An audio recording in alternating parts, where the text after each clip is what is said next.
Scriptcam channel and check it out real quick. Yeah, I'm working on like a little animation project I gave myself. If I go back. There we go. It should be happening. Yeah, it is happening. Okay, it's happening. I think. Yeah, it's happening. Perfect. Okay. Let me also do this while I'm at it. I have started streaming, and let me start recording just in case. Okay, so welcome everyone to the first instance of the Animation Lab. This is a new class it's the first class of Toon Camp, and hopefully it'll be a long-running class. I have hopes of doing it so.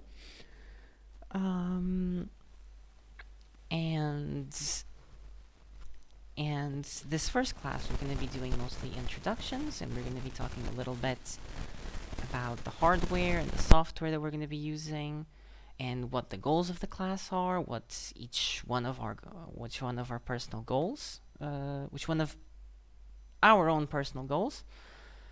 And we're going to be doing a very brief summary introduction to what animation is, some animation lingo, and some methodologies of animation as well. So, I am Beatriz Marques. Beatriz. I am Portuguese. That's why my name probably sounds weird for those who are not Portuguese. Also known as Shuri around the internet, so I accept both names. It's not an issue to me.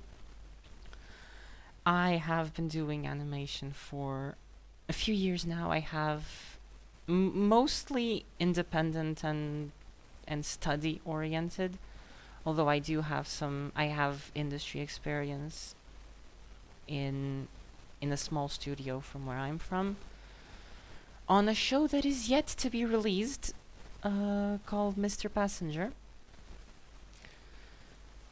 And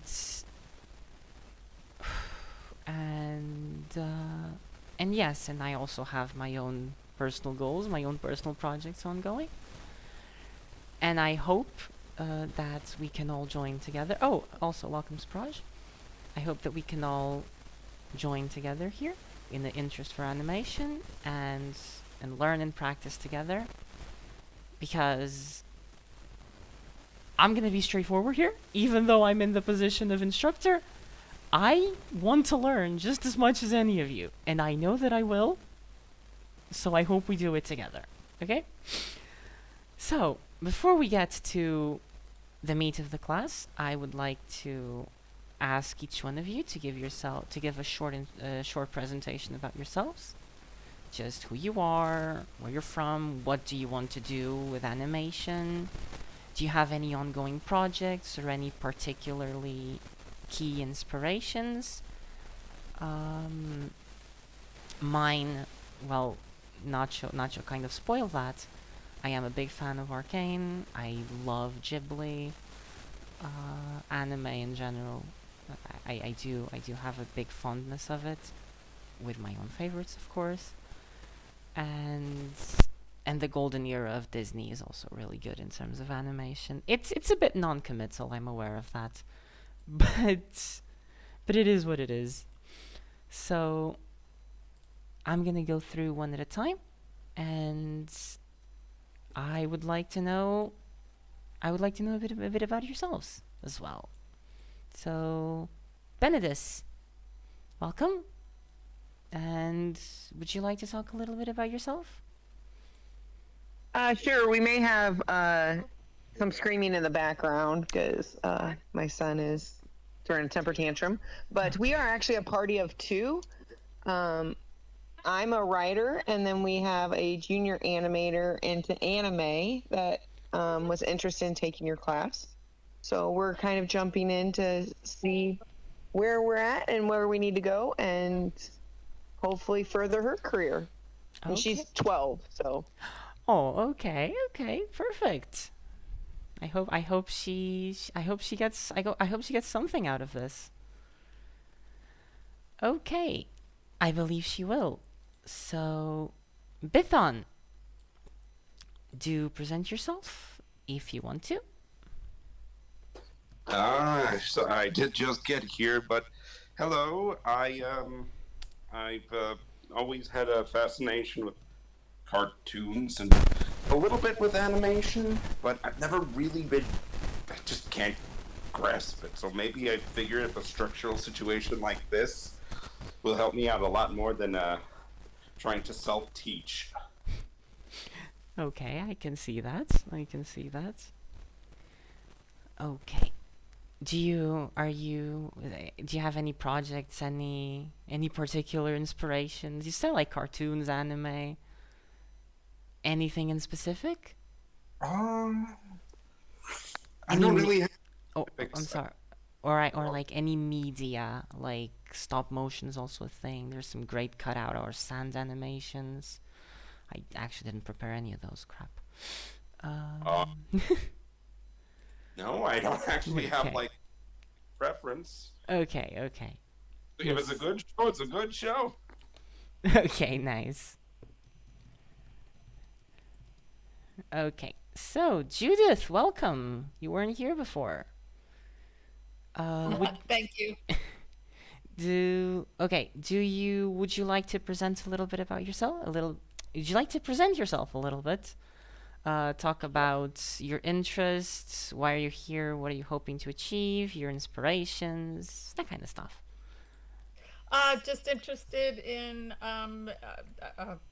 animation, just to learn what you're going to present. And I've been a writer for doing screenwriting for quite a few years, and I discovered the script camp and about a week ago, and I'm happy to be here. I don't know all the features of Discord, so I get a little bit lost, but I have mastered the mute button.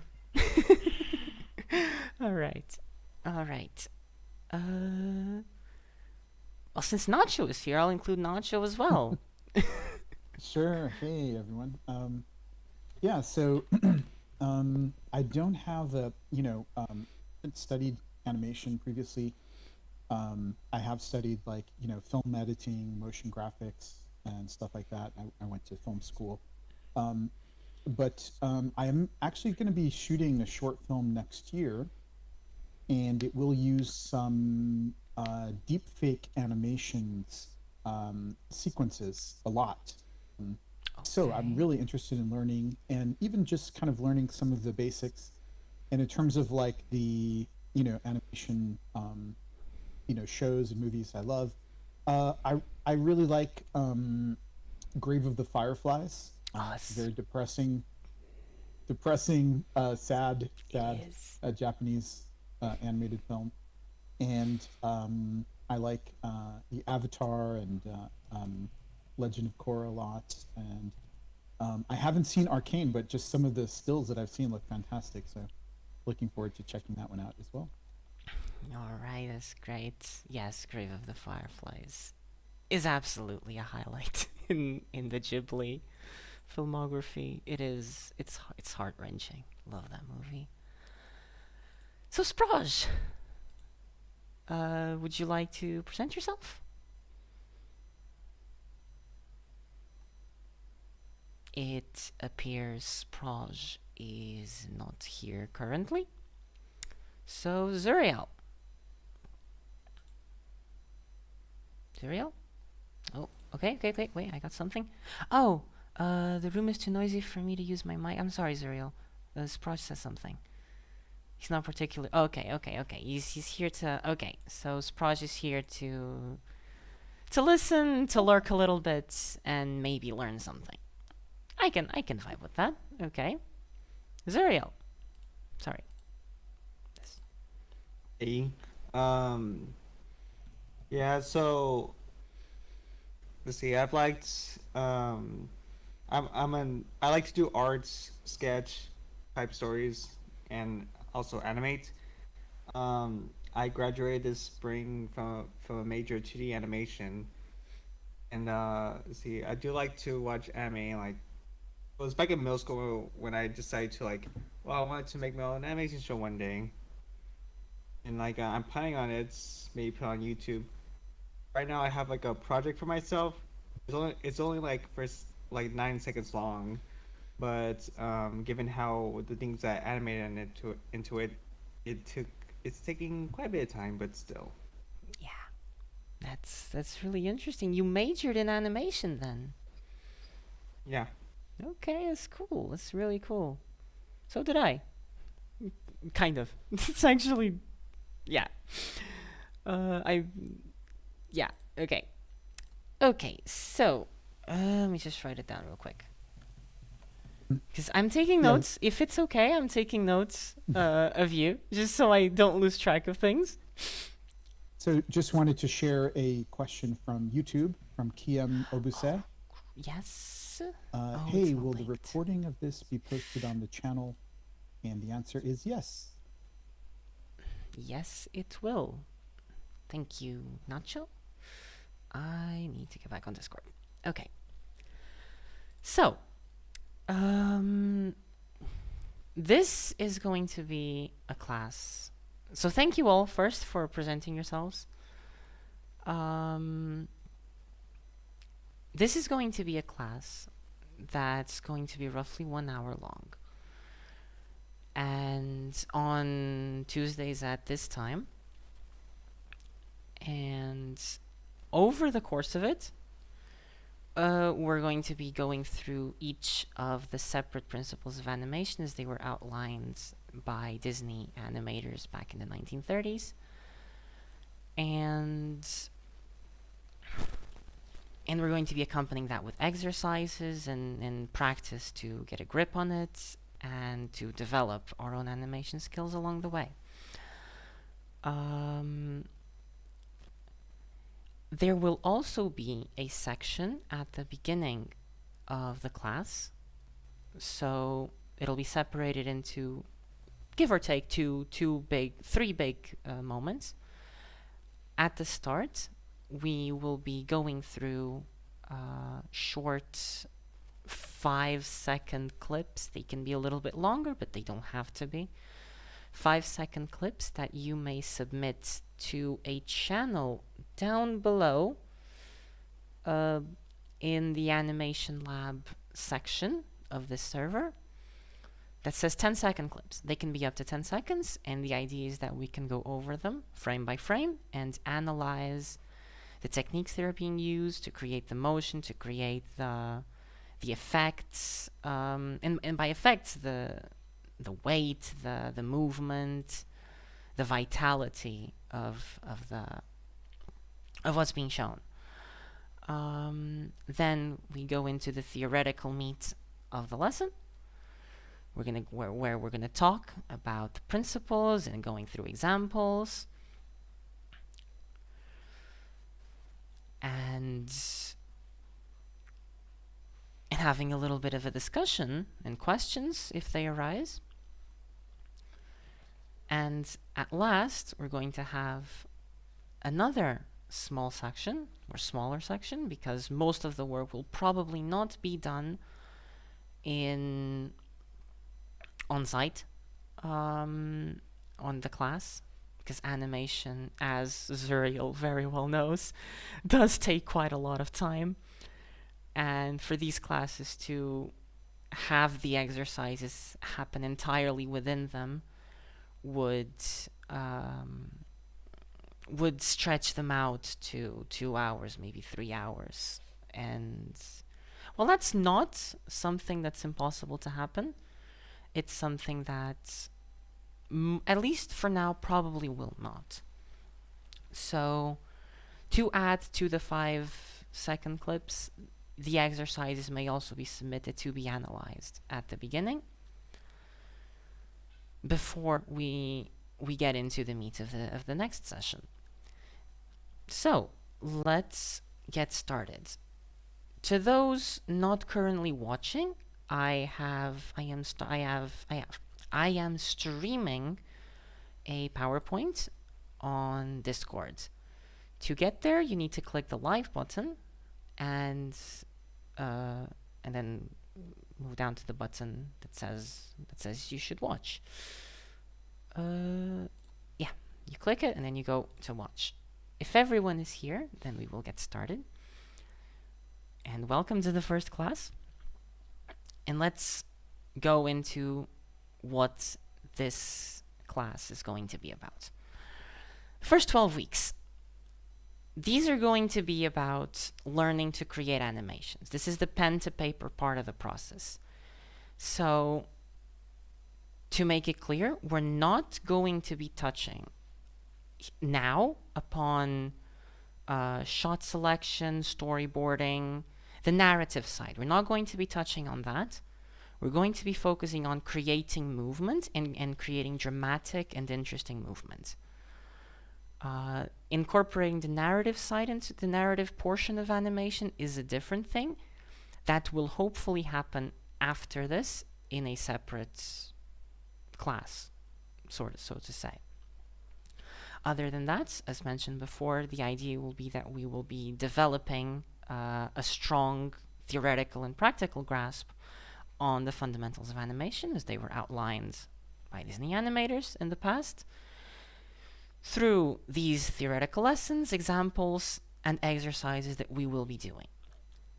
Exempt probably this class, which is mostly introduction, getting to know the software a little bit, and messing around with things to get started, basically. Also analyzing and breaking down short animation clips, as well as analyzing and breaking down each other's exercises.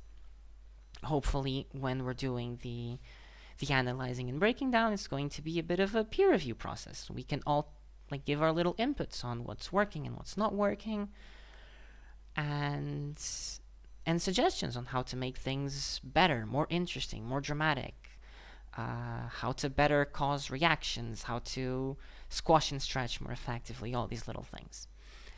We will also not be specifically looking into the wide range of animation media, because animation can happen in 3D, stop motion, all of these different things. The specificities of how to produce these animation in these media are different, as in you're molding, or in 3D you're modeling, you're lighting, you're doing a whole different process. But the core of what we'll be doing here is looking into motion and looking into how to create motion. So we will be focusing on what is the easiest way to create said motion, and that is 2D animation. Drawn animation. It is the most, how do I say it, convenient way to go about this process. It has the least amount of headway work and the least amount of intricacies to it. So, let's begin with hardware and software, because these are things that are going to be very important going forward. I recommend that everyone interested in this have a graphics tablet, because ideally most of the work will be done on the computer, and I can say that while I'm not enforcing this, it will be significantly more convenient that it's done so. Those with a graphics tablet, great. Those without, there are some suggestions of brands and specificities of the product to look out for. I don't necessarily want people to go out and buy these things, but for those who are interested in animating and getting into this world, it is kind of a necessity. And most likely, if you already draw digitally, it won't be that difficult to get into the... if you already draw digitally, you already have a tablet. If you're into drawing, you probably already have this material. Yes, and in terms of software, there are a bunch of free options. And a bunch of paid options as well. I personally have been working in Sketchbook for a long time. And it recently became a paid software, unfortunately. I love recommending it, at least to begin, but unfortunately it became a paid software. For free software, we have stuff like Animation Paper, which is what we'll be using due to its simplicity and ease of getting into. In terms of animation software, it's probably the easiest. Krita, which is extremely versatile, but much like Photoshop, has way too many features. Blender also does animation 2D, but it's mostly focused on 3D material and sculpting and the whole 3D pipeline. Paid software, Sketchbook, Toon Boom Harmony, TV Paint, all these are really good animation softwares. I have tried personally Toon Boom Harmony. I've used it in production. It's pretty good. It's really good, but it's also paid. So yeah, my suggestion and what we'll be using for the course is going to be Animation Paper. And we'll get there just now. Now, this is the reason why I don't recommend working traditionally. Because animating traditionally requires a lot of material. If you have it, great. You can use it. If you don't, then it's kind of not worth going through the trouble of getting it all. Animation takes a lot of drawings, so it's going to take a lot of paper, but it's also going to require all these other things that aren't necessarily all that great to, like, they take a lot of space. You're going to need a lot of things to organize, and especially the hole punchers and the peg bars do kind of get pricey, which makes them kind of not worth it. So yeah, it's not what I would recommend use for this course. I'd recommend we do most of our work digitally. Now, Animation Paper. I have the link, and I will link it here. Give me just a quick second. Here we go. We will go through the install process. I'm posting it in the Animation Lab chat, not the voice chat. I'm posting it. We'll go through the install process after we go through the intro class, just so we're all on the same page on this. But the link has been posted, and we'll be able to get there. Why do I think it's a good software to get into these things? Because it's very, very simple. It is probably the best software that comes around to emulate what you do traditionally. At the same time, it does end up lacking on image editing features and brush features. But due to its simplicity, it focuses on what matters for animation. And that's why we're starting there. We could, again, if you have expertise in other software, feel free to use it. For those who don't, this is what I'm going to recommend. It is not industry standard, and I'm aware of that, but everything that you'll learn to do here will be easily translatable to other software, and you will not need to navigate complicated menus here to get to the things that you need to do. It's a very self-contained software, good for animation. Okay. Now, we get into the actual meat of what animation is about. For anyone here, this is going to be extremely basic, okay? Because animation as a discipline itself follows in film. So we have the development of the camera, photography, and eventually start to have film recording, and you start to have film projectors. And while, yes, you do start to have film recorded by cameras, you also have images that are created. Even before film existed, there have been animation illusions. You have the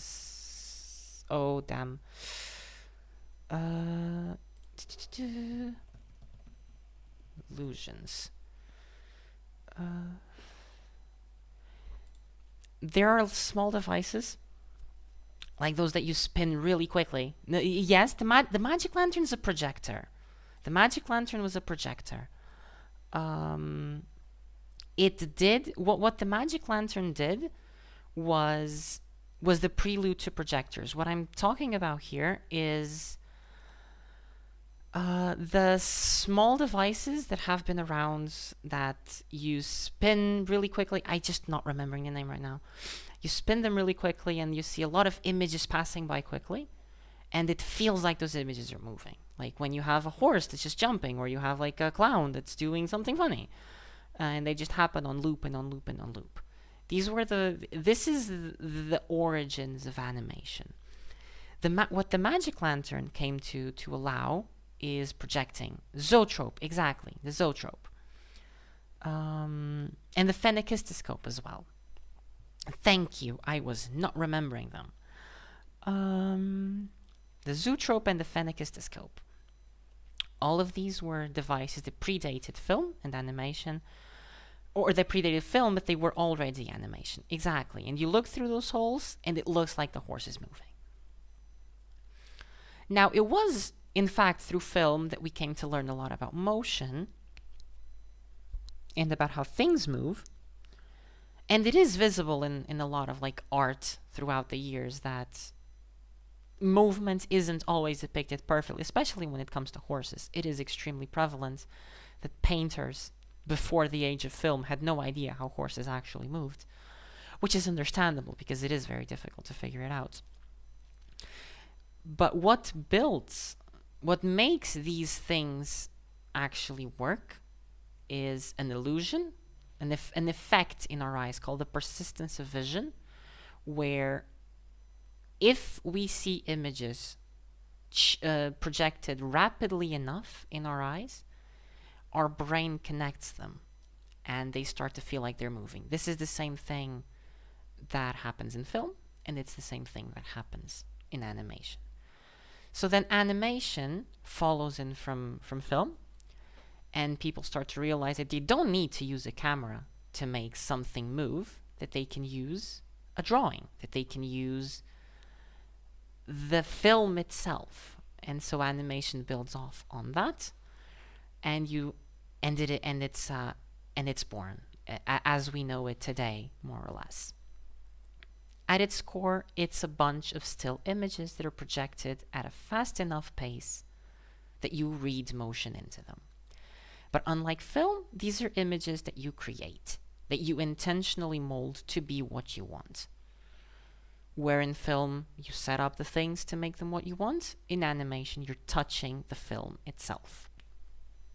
Not directly, but at some points, there have been artists that did that. Like Norman McLuhan did that. So because of this link to film that I've been hammering home here, animation built off itself also off the 24 frames per second standard. That means that by default, animation is projected at 24 images per second. Now that's a lot of drawings. And while the first movies were in fact done at 24 images per second, 24 drawings per second, it didn't take all that long for animators to start realizing that that was too much work and that you could get away with not doing so much if you did it in a smart way. So people started doing animating every drawing was already happening, but people started animating every second drawing, or every second image gets a new drawing. Every third image gets a new drawing. Every fourth image gets a new drawing. And this is an important bit, because this is where animating on ones or twos or threes comes from. Because you do the drawing, then you photograph the drawing as many times as it's going to repeat itself, so it's engraved in the film, and then you move to the next drawing and you do the same thing. This is how animation used to work. And very often it is how animation works nowadays as well. Especially if it's drawn. It's often not every frame is drawn. Besides animating onto ones, on twos or threes, etc., you also have holding a frame, which is when you have the same frame being photographed for a very long time, oftentimes for half a second or a second, and this is a long time in animation. You can hold an image to create a sense of pause and to make the pose be more noticed. So these are techniques: animating on ones, every drawing; animating on twos, every second drawing; animating on threes, every third; animating on fours, etc. Holding an image. These are things that we're going to be coming back to every now and again because they are very important to the animation process. Welcome, Remza. And other than this, we're going to do a brief mention of animation techniques. Here I listed hand-drawn animation that can be done traditionally or digitally. Rotoscoping, vector animation, that can be graphics. Yes? Okay. Is it okay if you mute yourself? This is, well, okay, Remza, welcome to the Animation Lab. We're going through a little bit of an introduction to what is animation. And we've already talked a little bit about software and hardware that's going to be needed for this course, or this class, lab. And moving a little bit forward, we're going to be talking a little bit about about the key principles of animation and what we're going to be learning throughout the course. So by the end of it, I'll ask you to do a little bit of a presentation about yourself as well before we go into actually installing the software and dealing with the practicalities of getting into it. So, as I was saying, animation techniques. We have hand-drawn animation, we have vector animation, stop motion, cutout animation, pin screen, sand animation, 3D. All these are things that have been done for vastly. Hand-drawn animation and 3D animation are currently very, very popular. And they have been. Like, hand-drawn animation has been there since the beginning, pretty much. Rotoscoping is a process in which you take film, you take an image that's been recorded, and you draw on top of it to then use the drawing as animation. It has been done. There's been a recent film, even, I believe it's called Apollo 10.5, which was done using significant rotoscoping techniques.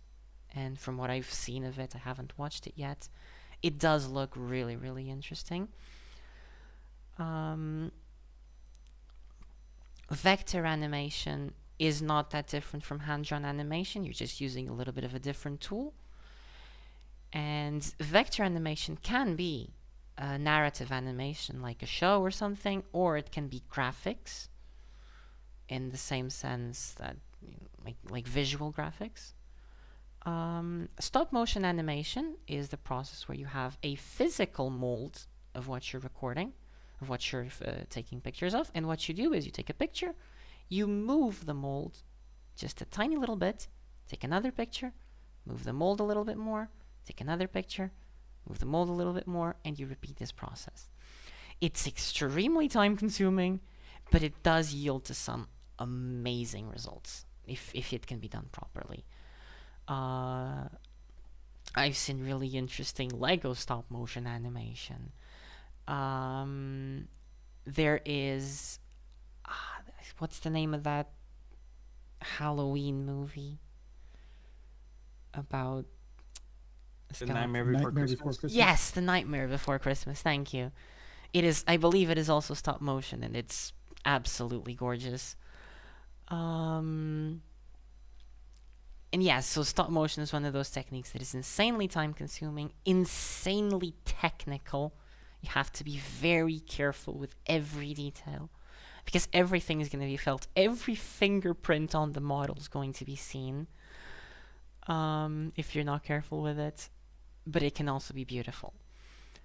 Cutout animation it comes from the tradition of the magic lantern that Nacho mentioned before, which comes from Chinese shadow play and all, and this very, very long tradition of marionette stuff, which is where you have models that are made from cutout bits of material, and much like stop motion, you move the model a little bit, take a picture. Move the model a little bit, take a picture. Usually they are backlit, so you work on a black or white kind of image. It doesn't have to be, but some of the ones that I've seen that are really beautiful tend to be that way. It's very physical as well. Pin screen is a technique that I believe I've only seen once, because if animation is difficult and time consuming and stop motion is even more, pin screen is the definition of absolute, like, it's really, really, really intense. Because what you're doing is you have a table that has a lot of pins on it, and you change their height one by one to craft a shadow projection with the pins of what you want to see. And you do that for every drawing. It's insane. And I can absolutely find an example for us to watch later. But there we go, I found it. But it does take a lot of work, and quite frankly, it's impressive. Sand animation has also been done before. You have a table of sand, and you go change it little by little to achieve different effects, different shapes. It's not that different from animation. You just can't really go back and look at the drawings before. And 3D animation is the most recent change, the most recent technique that comes with its own set of skills: the modeling, the layouts, the lighting, the rigging, the texturing, the surfacing, all that kind of stuff. And where you basically move digital models around to create the movements that you want. It goes little by little, and you change one thing at a time, and there's like there's ways to make it easier, but quite frankly, it is also extremely technical. And in a way, it requires less drawing skills than like animating hand-drawn, but it requires other skills that are more technical. These are the media. They all have their own histories that come around, and some traditions and some known artists. We can talk about them at another time if anyone's interested or has an example that they want to show. But for now, we're going to be talking about the principles of animation. And it took a little bit of time to get here, but this is the key of what we're going to be learning throughout these 12 weeks. These are the things that were outlined by Disney animators back in the 1930s. Ollie Johnston and Frank Thomas, in their book, The 12 Principles of Animation. Now, if you count, there are not 12 principles here, and that's because one of them, or two of them, I've actually separated, and we're going to mention them quickly here because they're not that related. We're going to be going over spacing and timing, which are the basis of every movement. If animation is a sequence of images, then spacing and timing is how things change from one image to another, to another, to another. It is the foundation of it all. It's how it begins. Slow in and slow out. It's physical principles of things need to get started going, and they need to slow down before they end. Things don't just stop, and they don't just start. It's more complicated than that, but we'll go into it when we get there. Squash and stretch, you see it a lot in old animations, and you see it in modern animations as well. In more realistic ones, just more subtly, because it's never not there, because it's what gives weight, it's what gives it the feeling of gravity. It's one of those principles that really brings to life movement in general. Anticipation is preparation for movement, so something you do before you do the movement. Arcs is how things move in general, and give or take, most things tend to move in an arc. Follow through and overlapping action has to do with things that happen after the movement, or during the movement even. Secondary action is things that support other things moving, that support the key movement. Staging is how you guide the eyes of the viewer with your movement. And appeal and exaggeration are the last stages, or the last steps here, which are going to be at their core about creating something that looks good, appealing, and pushing it further than what would otherwise be necessarily realistic, because it doesn't have to be. For those familiar with the 12 principles of animation, these are not in order. I reorder them so that each one builds off the one that comes before it, or at least somewhat. Some of them do kind of overlap in terms of what they mean and what is required. But this is the general plan for the lessons. We're going to start with spacing and timing, slow in, slow out, squash and stretch, 1 per week, with exercises and with examples of how to make them work. And to reiterate the part of the media, these are the principles that are used to create motion, interesting movement. Which means that while we're going to be doing this drawn for most part, or for the whole part, if you can do it some other way, the principles are still the same. If you're doing it in stop motion, the principles are still the same. They're just produced differently. The process to create them is differently, but you're going to be looking to create the same effects. Michelle, would it be okay? Also, welcome, Michelle. Would it be okay Hi, if you... I Yeah. can't see or hear y'all. I can hear you, but I can't see y'all. I am not sharing my... I'm not with my camera on. I could, but I'm not.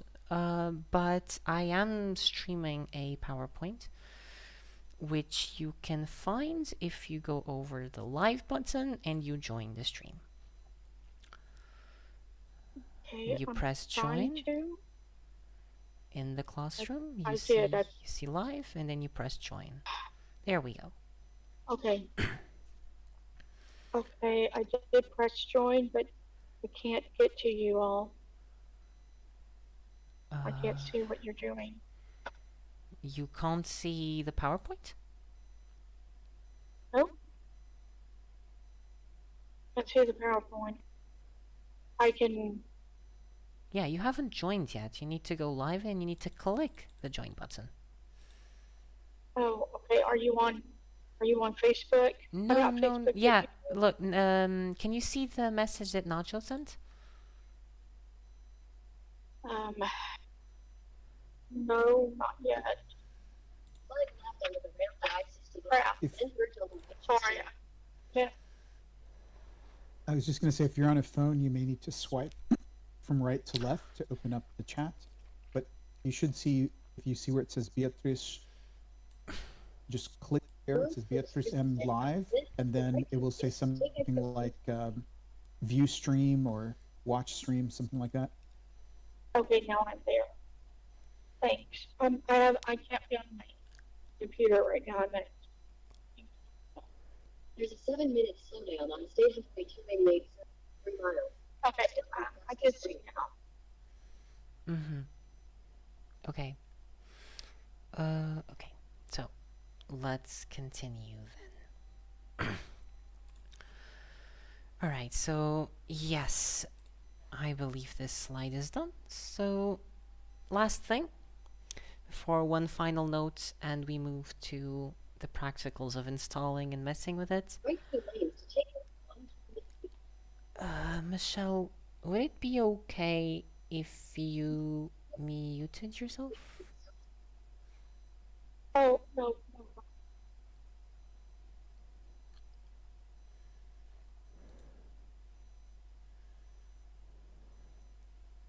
If you're having trouble muting, we can Yeah. temporarily mute you. Just there, we're hearing some background noise in your area, Michelle. So Yeah, just go keep ahead it- and mute me. I can't do it. Okay, sure, no problem. Thank you. So, the two that are missing from the list are straight ahead animation, pose to pose animation, and solid drawing. And I'm going to make quick notes on both of them because they are important to be mentioned. And the reason they're separated is because straight ahead animation, pose to pose animation are processes to create animation. Straight ahead animation is when you create a drawing and then you do another one after, and then you do another one after, and you keep doing one drawing after another, and you create movement by going one after the other, after the other, after the other. This process tends to be very intuitive. It flows very naturally, and it's very improvisational.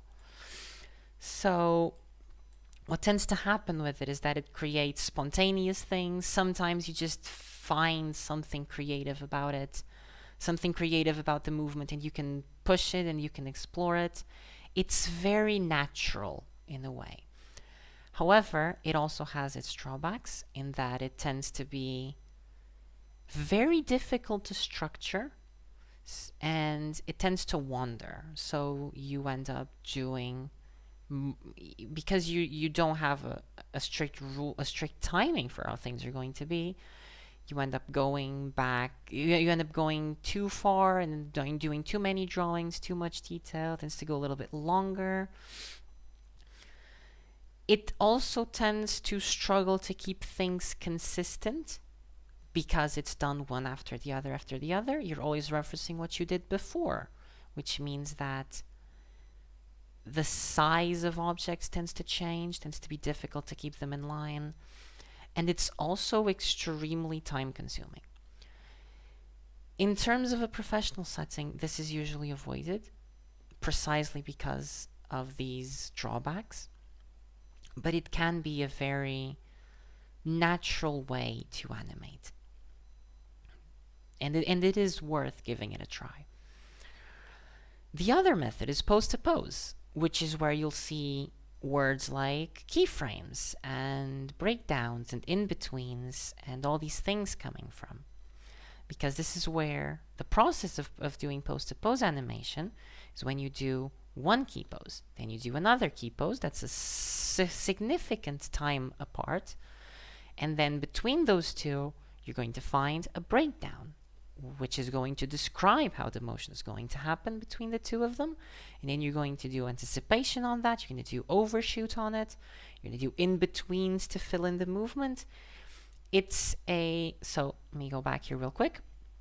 This is an example of what can be a pose to pose animation clip here, where you have first frame, last frame, or rather 1, 2, 3, and these two in the side are the in-betweens that describe that you go down and then that you go up, and it's describing the movement. And between these, you're going to do 6 drawings between each of them that are going to fill in the movement.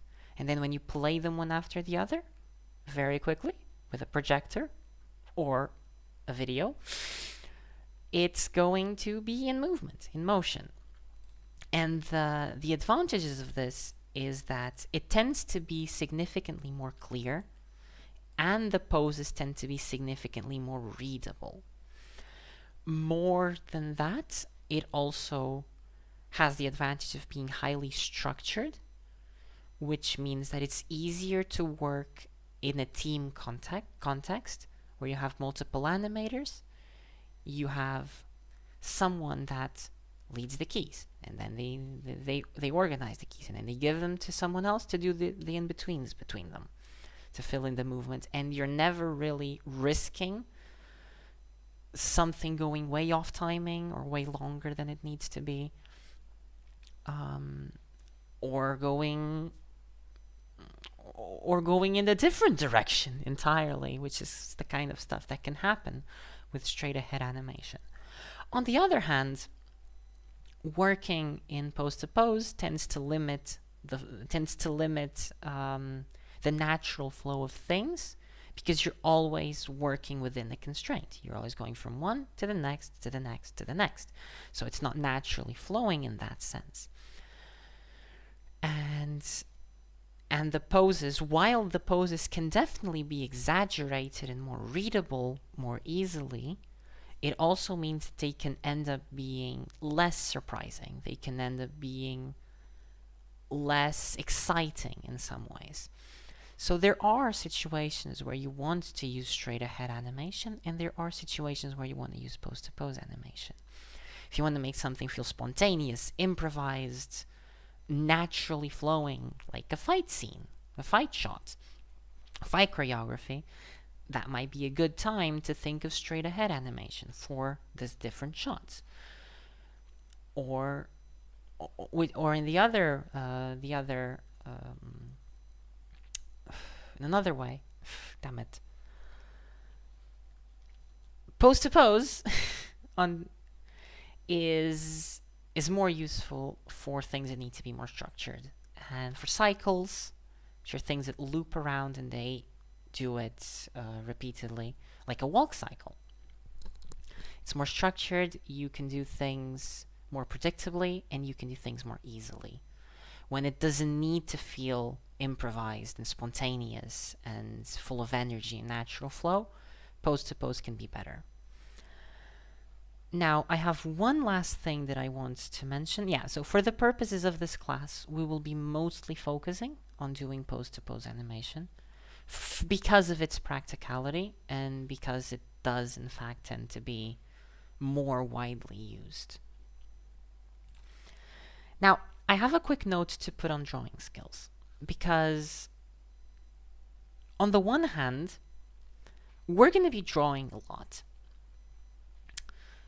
and that comes par with animation if you're doing it 2D.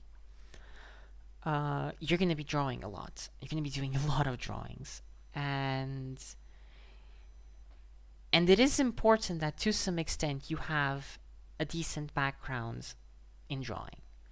Now, drawing in itself is a very, very deep skill that takes years to practice and master and develop and master, and is out of the scope of this course. On the other hand, even though we're going to be drawing a lot, the skill of animating is not the skill of drawing.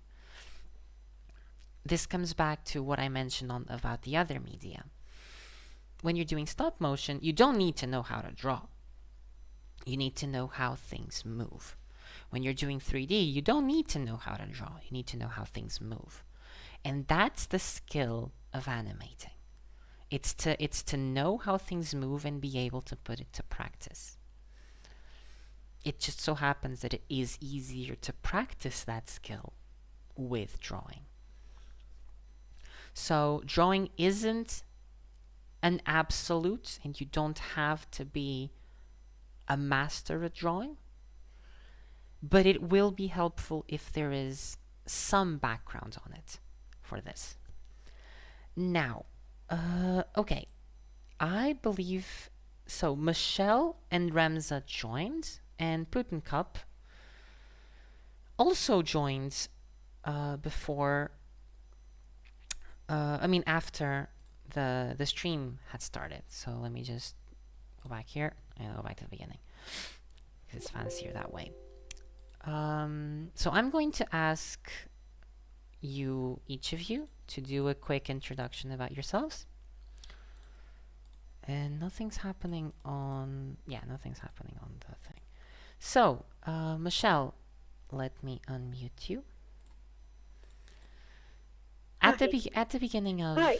at the beginning of the class, we did a little introduction where we talked a little bit about ourselves, what we do, if we have any projects, what are our goals, and just a brief introduction. Would you like to do that about yourself as well? Sure. Right now I'm riding in a car. I'm near the back. I took this class because I want to learn to do animation, a web, a YouTube series that I want to create, and I'm just wanting to learn to animate a character that I came up with. But I also like to learn. So if I'm able to do that, it will be fun. I'm sorry That's to my in- main- I'm sorry to That's interrupt. the only project. It's really difficult to listen to. Like your sound is very distorted. Okay, hold on a second. Can't hear me at all. I can hear you. It's just sometimes it gets really muffled and distorted. Okay, If you're on a phone, maybe try to hold it a little closer to your mouth, maybe.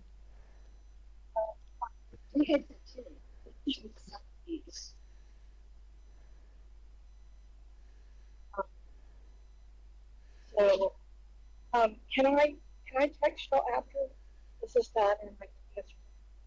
Mm,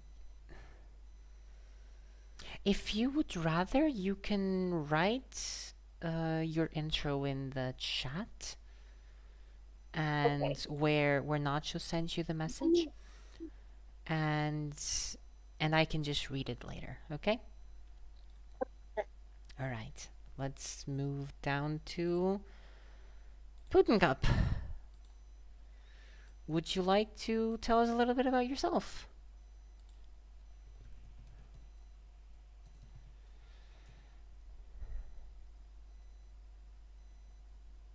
It appears not. So, Ramza? Yes, no problem. First of all, I apologize. My native language is Spanish, and I don't believe I am fluent right now in English, but I will try my best. My real name is Gabriel. I am from Puerto Rico, but I am currently living in Massachusetts. What can I say? I always love animation. I'm a fan of Japanese animation. This is the animation that I like most.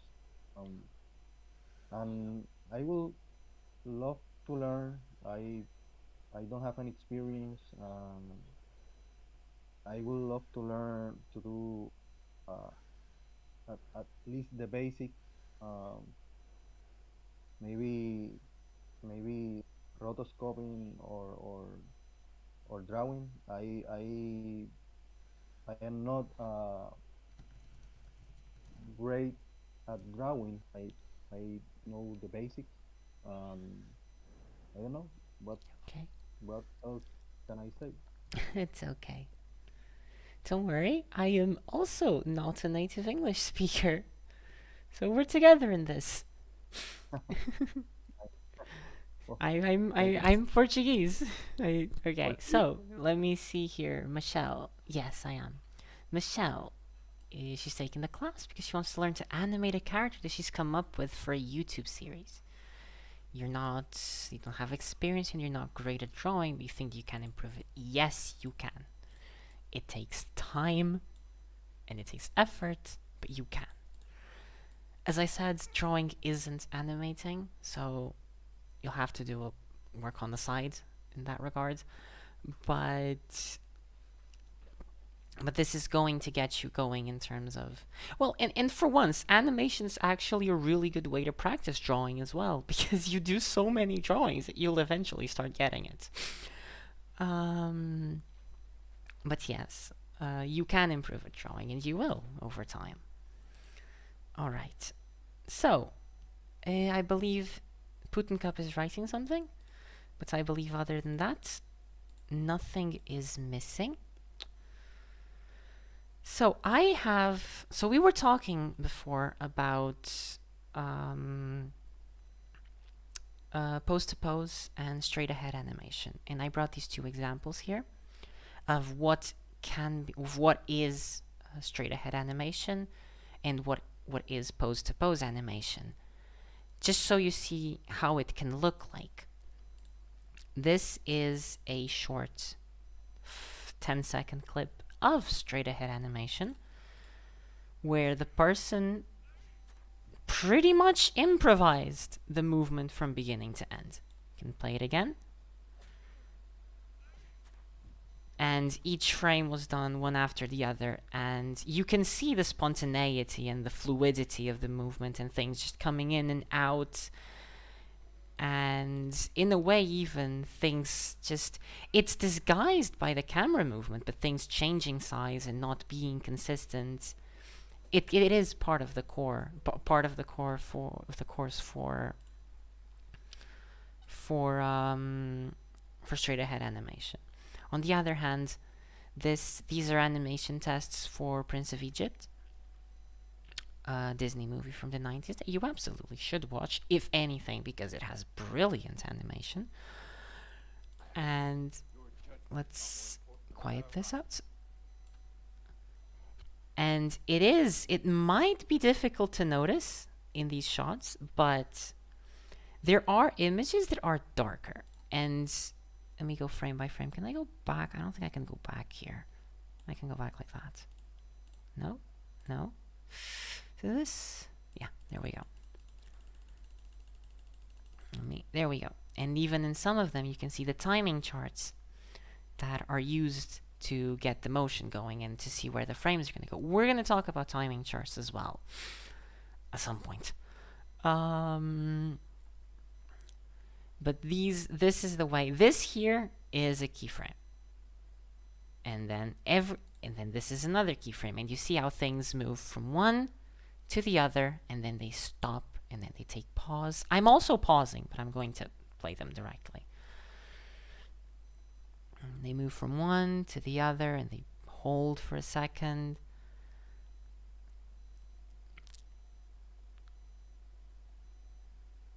And this is the nature of pose-to-pose animation. It can be very sober because it gives you time to stop, and it gives you time to breathe and take in the action and take in what's happening. While straight-ahead animation is more erratic and, in a way, more fluid and fun in a way. And these are multiple examples of it. I also found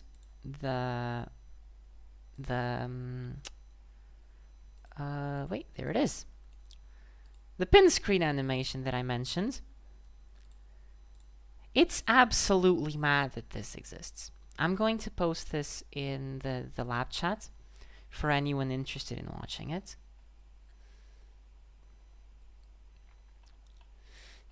Need to find it. There we go. Okay. And I will be posting a couple other shorts that come up should they become relevant. And should I find them interesting. Now, we're going to go do the install of Animation Paper.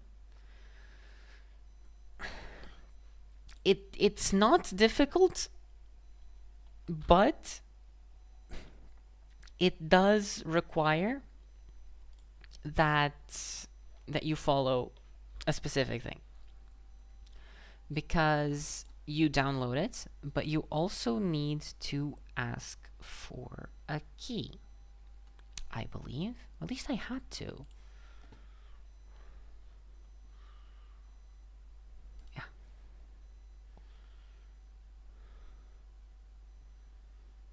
Right.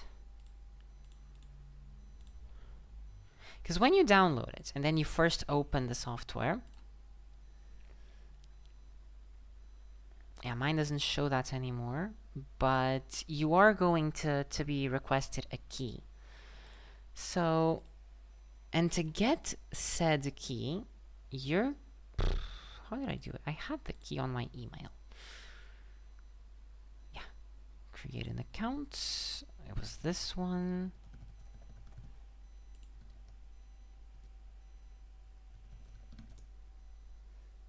Is it this? I believe it is. If it isn't, then I'm screwed. Okay. Regardless, you're gonna need to create an account, download the pre-release, and get an install key. They are free. Software is free, so that's not an issue. And if you have any problems doing this, do send us a message. You can send me a message. No, not a problem. Outside of the class. Right now I'm going to do a quick introduction to what the software does and where the things in the software are. At least the most important things to begin doing, to begin working. You have your erasers on the side here, and you have your pencils. You can change size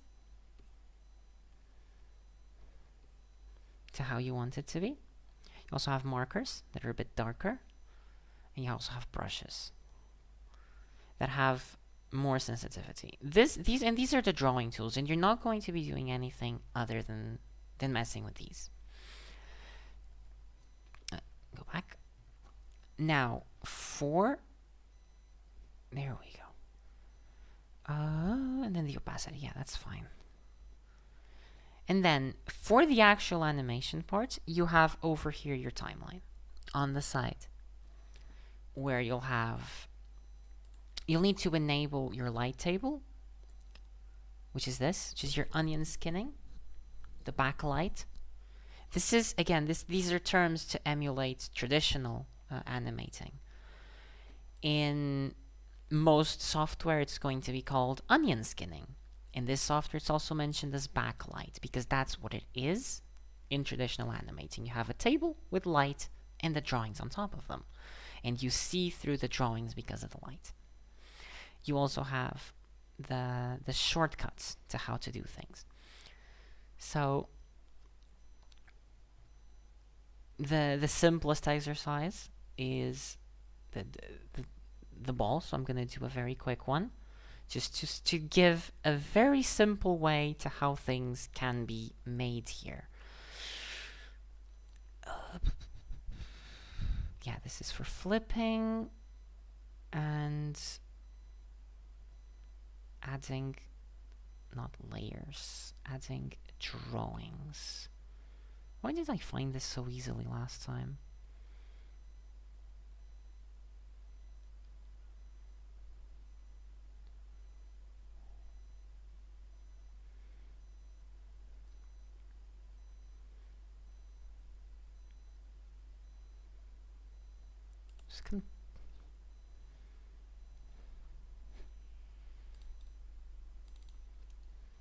Yeah, okay, that also works. Just go down, create a new one. Okay. Yeah, Control Delete to get rid of the drawing you made. Now let's turn on the backlight. The backlight shows up as a symbol over here. And then you can do one by one the drawings. So I'm going to do this. And this is why I'm talking about pose to pose, because it's going to be convenient that you do it like this. You can use the arrow keys to move up and down between drawings. And I believe you can change where these things go as well. So you can have this on the left, or I believe it might even be able to be put on the bottom. But this is why to talk about pose to pose, you do the first pose, you do the last pose, and then you start finding the ones in between. But I need to find the one that creates new drawings. Now, it's not play. There we go. It's control down. Right. Control down, control delete, and control up to create something above, control down to create something below in your timeline. So drawing, control down creates a new drawing above, below, control up creates a new drawing above. And these are quite frankly, these are the shortcuts that you're going to be using most of the time. You'll want to be working with backlight, and you can customize how it works. This is the visibility of the main one, and these are the visibility of the frames afterwards. You can tweak it to your liking. You can also tweak to only view one before and one after.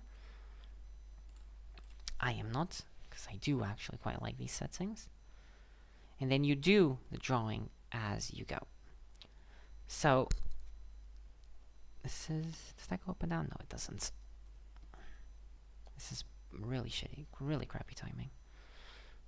This needs to move. Yeah, right. Here we go.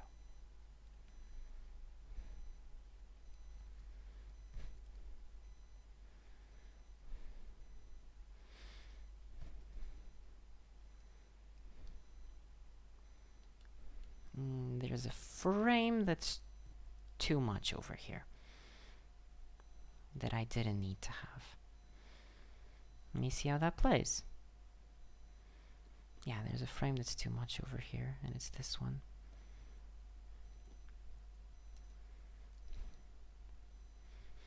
There's also a clear drawing that you can then adjust.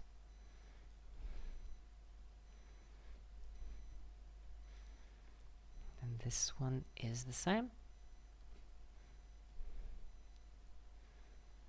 But yeah, so this is... what did I do? No, there we go. This is how the process begins. Shortcuts here are control down to create a new frame, or up.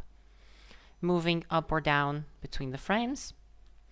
Control delete to delete a frame. And just here to clear a drawing.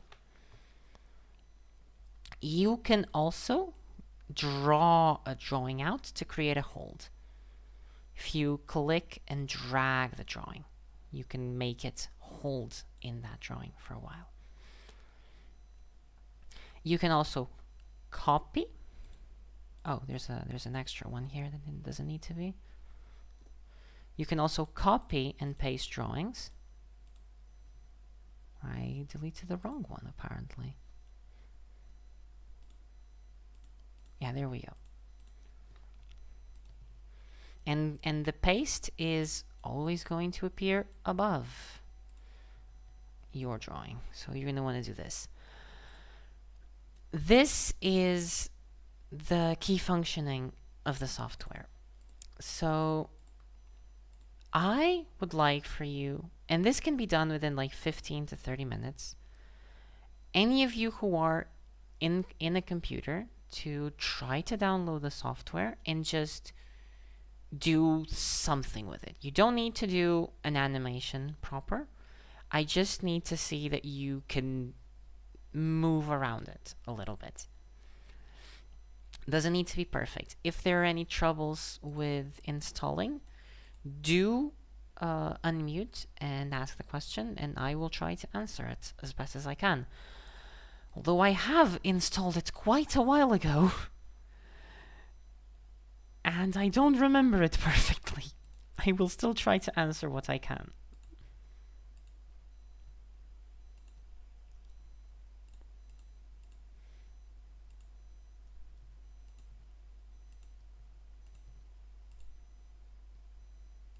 Yeah, this one doesn't need to be there.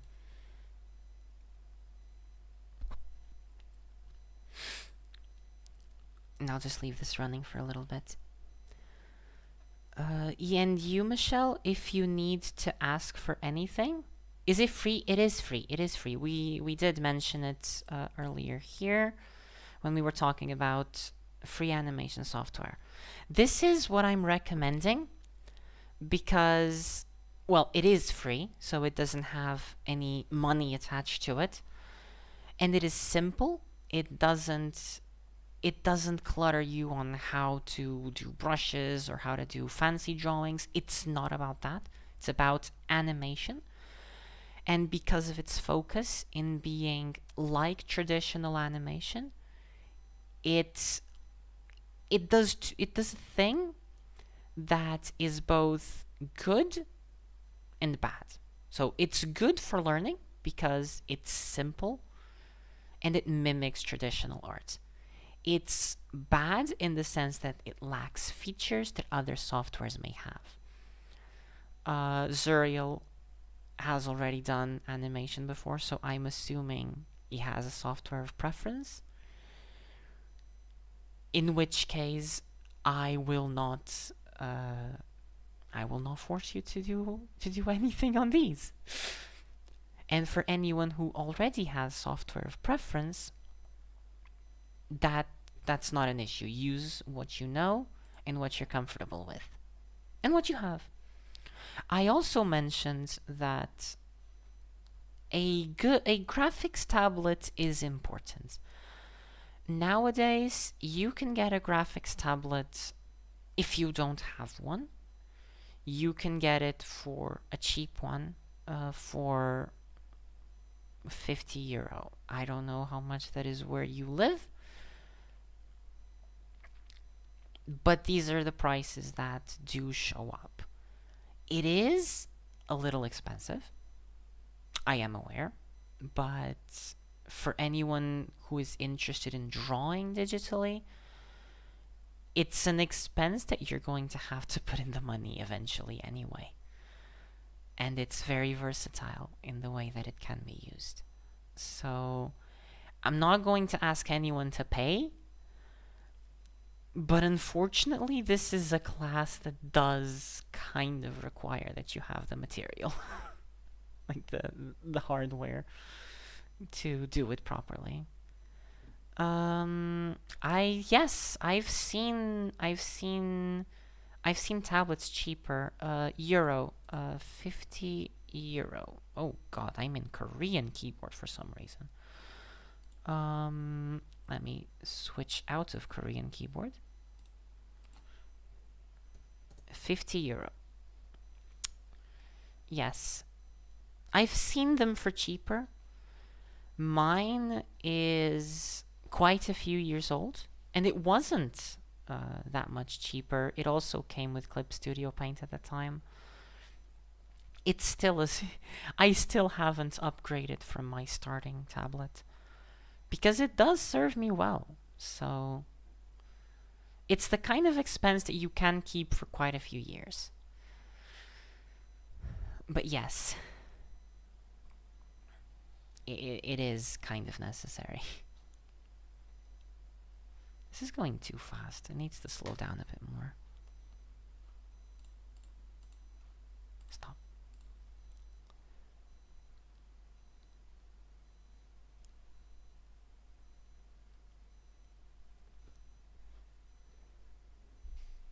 There we go. That's a bit better.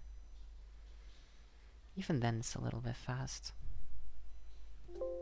No. Control down. That's not where the issue is. This is where the issue is.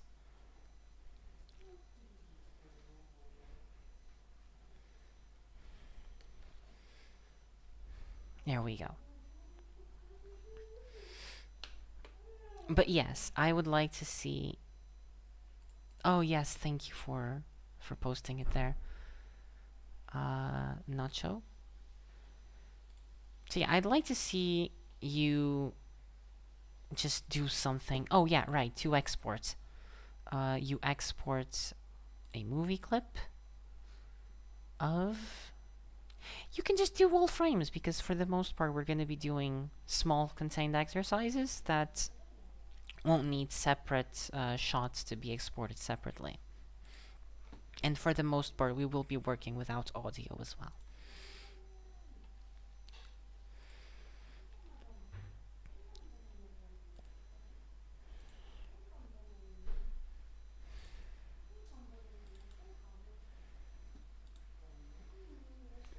But yes, I'm going to leave. It's very slow. That shouldn't be slow. It should be quite quick. It's a very, very simple software. I can pause this now. I think the Euro key. Yeah, it's around that. It doesn't need to be that expensive. I've seen them cheaper. I'm going to play this pin screen animation here, at least part of it, for a little bit, because it is very impressive. And it's even more impressive once you realize that it's done on a pin screen. There's a little documentary about how this is made that blows the mind away.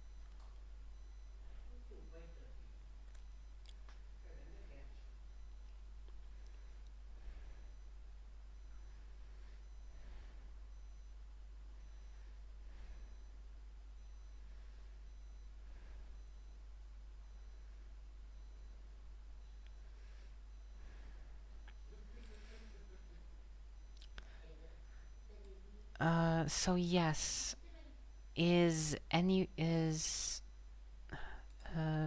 Bithon, are you trying to get the software? The animation paper thing? Yes, I've downloaded it. I did set up an account. Okay. I don't see a key. Oh, wait, but you... Wait a second. You created the accounts? And you... Yes. But you don't see as in you were able to get into the program without any key? Or it requires a key and you can't find it? Wait, what? Let's see. It still says I require an activation key. Yes.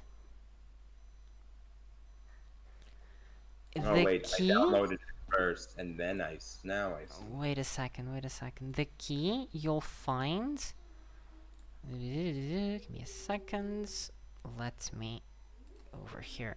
Animation paper. There we go. You'll find your key in your email. Basically.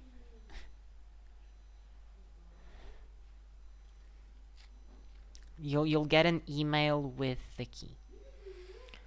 And then you need to copy paste it. Okay, let's see. If you do find it, that's great. If you don't, then Well, let me go back. there it is. Did you find it? Yeah. All right. Judith, you having any issues? I'm fine. Thank you. Okay.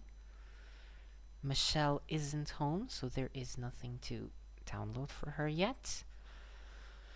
Nacho is having download issues.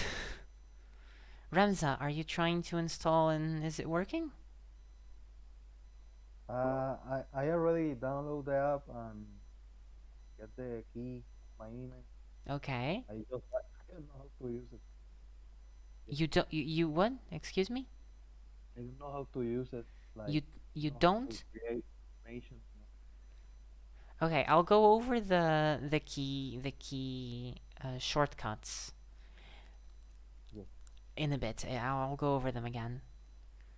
And Zuriel, as I said, I assume you're not going to be using this because you already have a software of preference.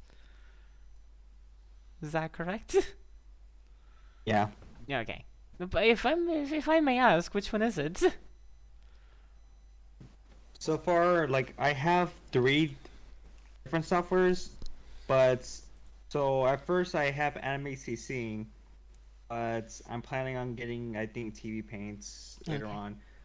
The other one I have is Krita, which is the free one, but I haven't used it since I took that class where we had to take it for some reason. Yeah.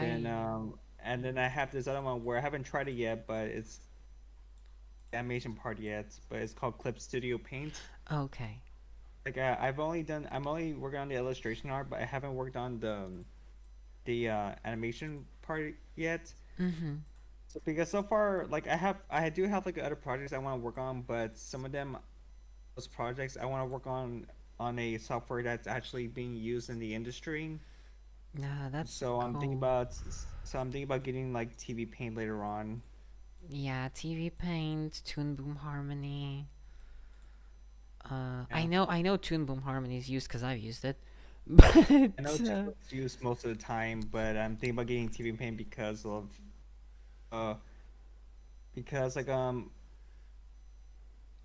for the budget reasons, but because I know it's like a one-time payment, yeah, and I have to ask, do you know any companies that might use TV Paint? Because for so far I only know like one, which is but then again it's in England and I'm in America, but they're not as the line. the line. I do know the line. I think I've heard of them. They did that ESO like by 2D animation commercial.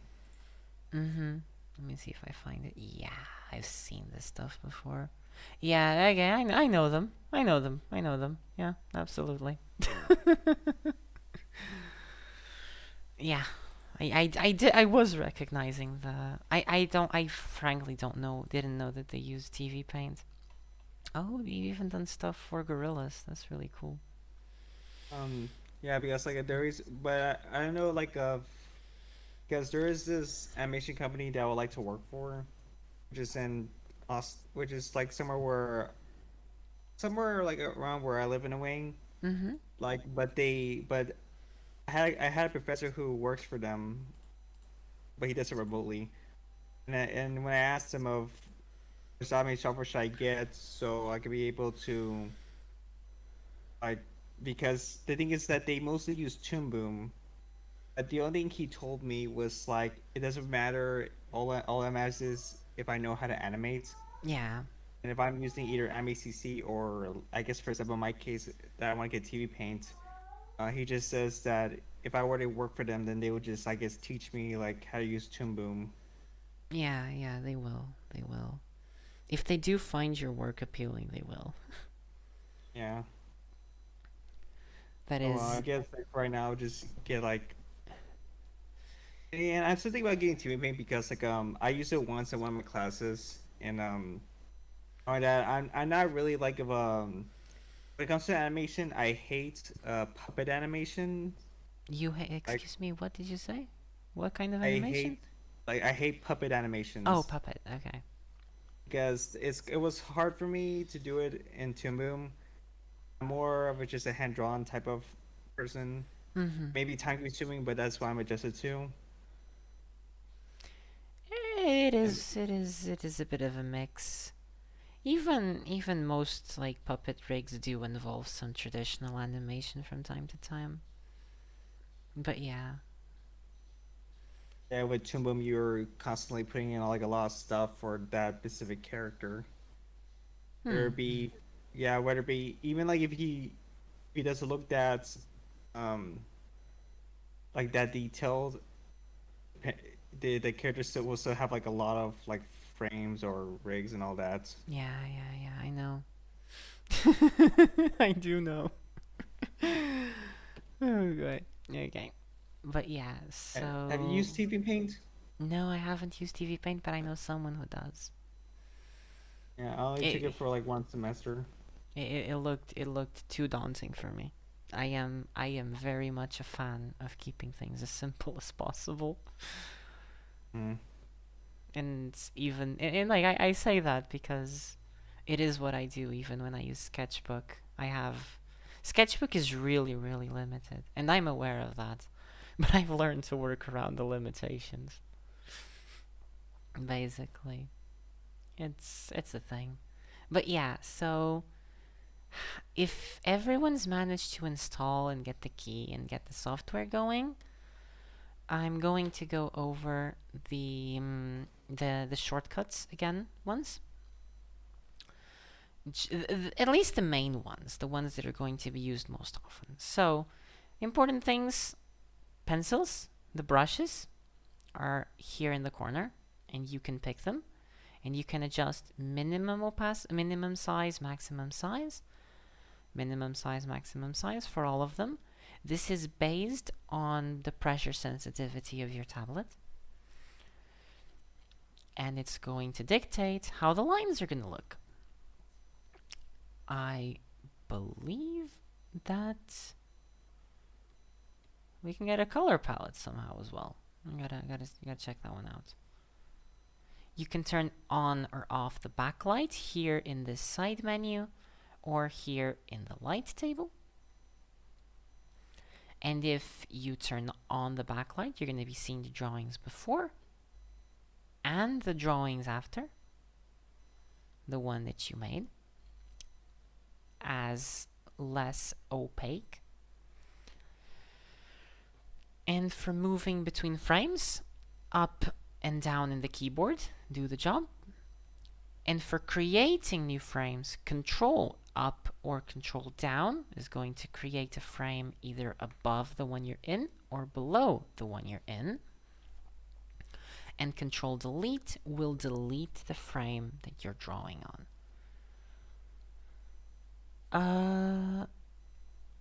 If you're not good at drawing, can you trace pictures and then animate them? That is, it's not specifically rotoscoping, but it is kind of along the lines of that. Rotoscoping is the technique. I don't know if you were here while I was talking about it. Rotoscoping is a technique where you have a film, like a recorded image. Let me find it here real quick. Apollo 10 and a half. 10 and a half. There we go. This movie was mostly created with rotoscoping. Or rather, the movement of the characters was mostly created with rotoscoping. And it's where these images were recorded with a camera, and then they were traced over with a pen or with a digital tablet, one by one, to create the motion. Rotoscoping has its ups and its downs because it can create very accurate animation, but it also often ends up feeling uncanny or lacking in weight,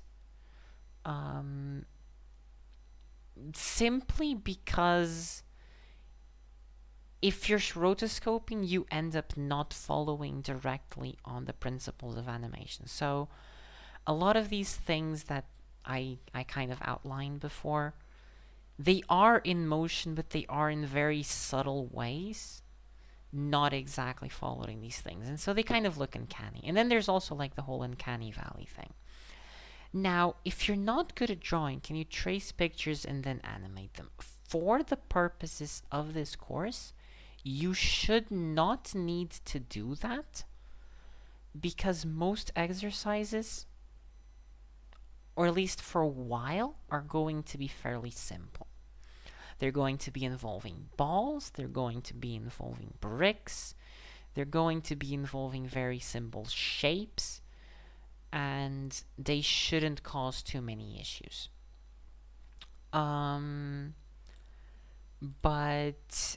let me go back to the thing then. But for things that you're creating on your own, tracing is probably not going to be ideal, because you're going to have to draw the things anyway if you're not doing full-on rotoscoping. So Do get used to using references though. That's the thing that I didn't mention, but you can use references. That's not something that I'm against at all. Now, I would like, with these shortcuts here explained, I would like for all those of you who have got the software to do a couple of things. Just mess around. Oh, also, I did forget to mention, you can change the playback speed here. Most often, 24, right? 24 is going to be a little fast for this. That's because this was timed for 12. But that's the playback of the thing itself. If this was actually the way it was done, you'd have to duplicate the length of every frame. Exactly like this. But it does pay off to work on the standard of 24, because that's what most animation is produced in. Well, has historically been produced in. So what I would ask now is for you to mess around a little bit with the software, draw a couple of things, create a couple of holds by clicking and dragging on the frames, and when you're done, export it as an MP4. All layers, all frames, no issue. Just export it somewhere. Just send it. And then go and take it from here and put it not there. This is. And put it in the lab chat. So like this. Okay. Just so I see that you're getting the slide, just so I see that you're getting the hang of the software just before we leave. Throughout the week, you'll be able to mess with it more and more. If you do get tablets, if you do get into the digital art side of things, you'll be able to mess with it a bit more effectively as well. But yes, I just want to see that you're able to do something right now, that you're not completely lost.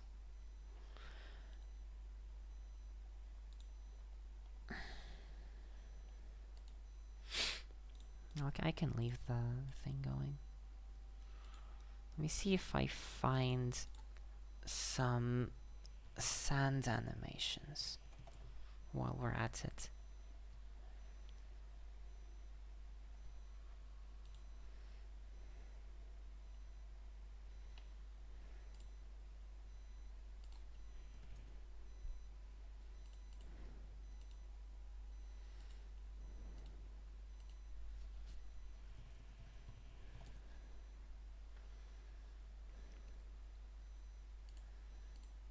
Yeah, so there is this. This one is quite dark, in fact.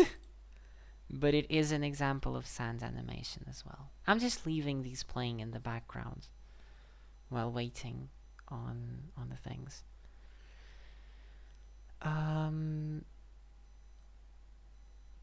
If not, within 15 to 20 minutes, or if there is no interest for this to continue, we can cut this class short and come back next Tuesday for the first lesson on spacing and timing,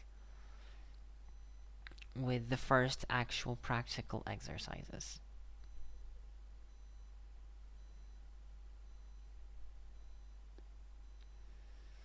So, are there any issues or... Oh, okay. Oh, Remza posted. Okay, okay. We got something going. Nice, nice. Good to see you, Remza.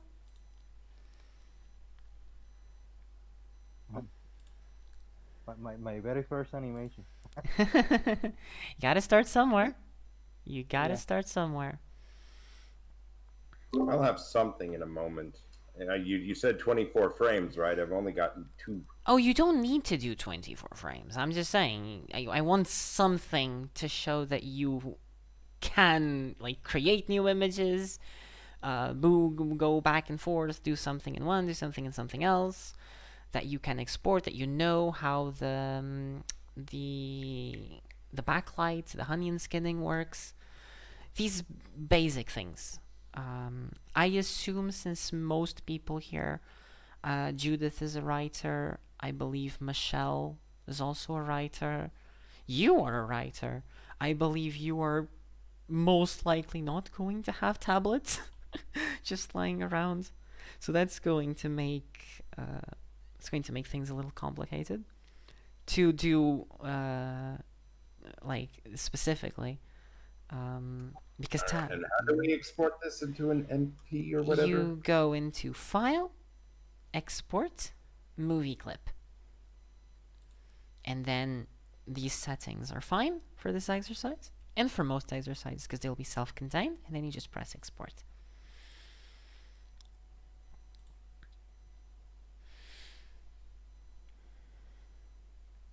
And then just drag and drop onto Discord. It's good to know things are working out, though. It's good to know.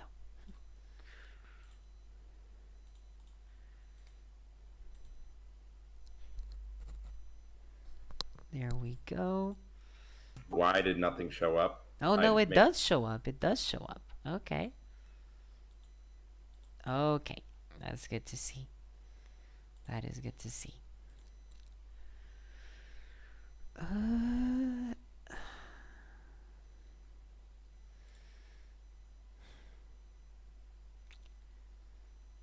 Should I... Okay, so Michelle left. Should I be waiting on Judith? Or... No, I'm not. I'm good. Thank you. Okay. Thank you then. In that case,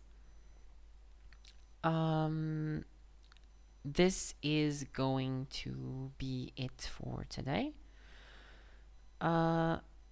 Next class, as I said, is going to be on spacing and timing, and what they mean, and what they are going to be, and why they matter so much. And we're going to have a couple of very simple exercises that we'll be doing at the end, again, to get to know how spacing and timing work more properly and more practically as well.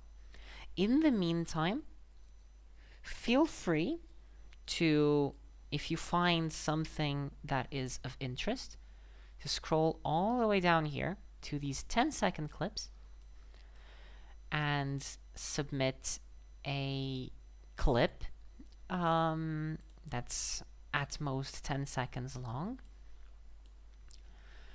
of some short or film that you really like and that you find the animation to be really interesting, so that we can analyze it at the beginning of next class as well, because those are options, and due to the growing complexity of the topics, we'll be analyzing each thing primarily under the light of the topic that we'll be talking about as well, I would say. So, with that being said, thank you for coming. Do remember that there is a horror workshop going on in Script Camp, a horror contest, a horror shorts contest going on in Script Camp. 1 to 5 pages submissions for those who are interested in writing, and the prizes are pretty cool for writers. So yes, congrats, Remza and Bithon, on your first animations. Thank you. And we'll come back next time to get on some more specifics and some more practice. In the meantime, have a good one, and see you next time. Thank you so much, Beatrice. Great class. That was fun. I'm glad. Yeah. Thank you so much. Fantastic. I believe the nervousness did come through though. But yes. Oh boy. There's not a lot now. I can do this. There we go. I will not hold you here anymore. Oh, Jotol just joined. You joined like way too late, man. It's over. When you come late, you're supposed to bring cookies. Very good. Yeah.